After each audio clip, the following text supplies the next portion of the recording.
2010 was another year in which the Universal Peace Federation continued to show its deep commitment to building a world of peace.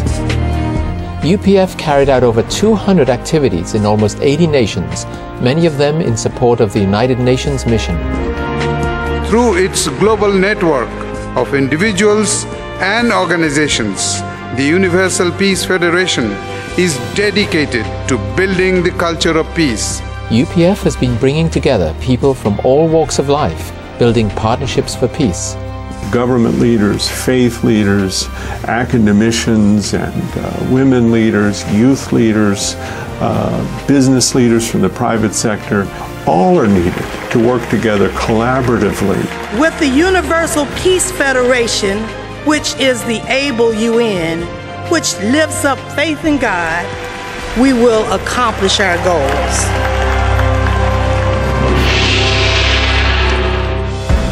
International leadership conferences held in over 20 nations inspired prominent figures with the founder's vision of one family under God.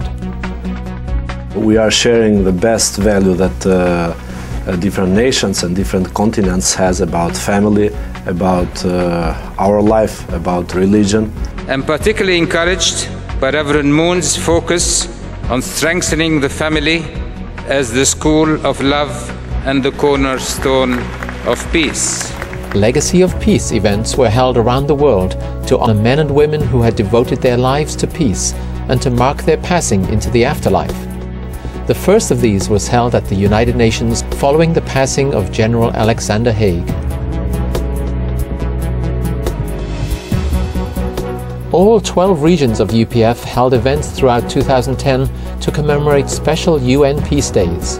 We are grateful that the region took upon themselves to celebrate and to augment the work of the United Nations in more than 80 nations with over 200 events. One such event was Women's Day, held in 10 countries, including one at the United Nations in New York City.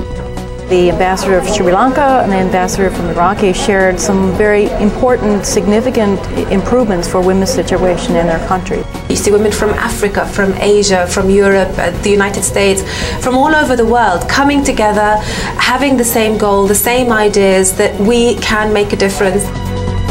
Humanitarian work was carried out by UPF chapters throughout the world, including relief efforts in Haiti and Pakistan. An exciting event was held in New York to mark Africa Day, which also celebrated the 50th anniversary of independence for 17 African nations. The program was attended by all the ambassadors from the African Union and their wives, together with many officials from the United Nations, including the Secretary General, who gave congratulatory remarks. I thank you very much, Universal Peace Federation, on this very happy Africa Day. Let us rededicate ourselves to our partnership in the pursuit of peace and progress for all Africa's people.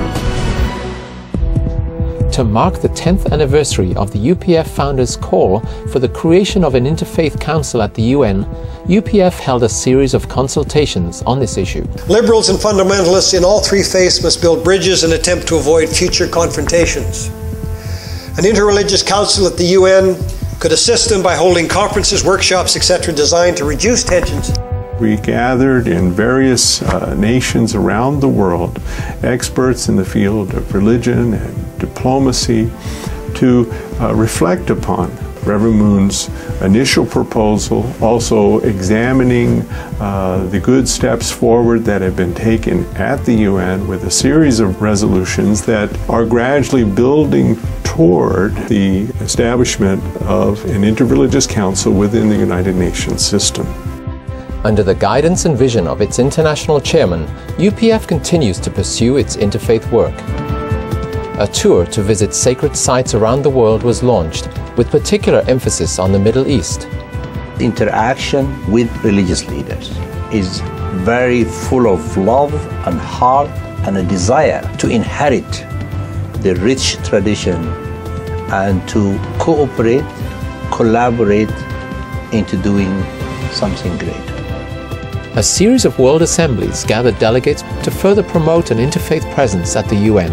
194 nations have decided to gather here to reach out solutions that are going to give the world peace. I worked in the UN for more than 30 years.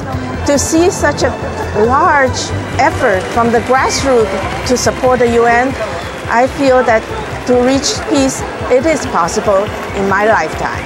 In order to usher in a new era of universal peace, and in order to establish a United Nations that brings an end to war, conflict, poverty, suffering, and injustice, we must receive God's word and God's guidance, and we must know God's providence.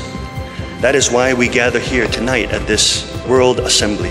UPF's founder appealed to all present to continue striving for peace and unity in their nations. He gave a dynamic, inspired speech, calling us to look deep within ourselves as well as to think about the world situation and how UPF can be that agent of change.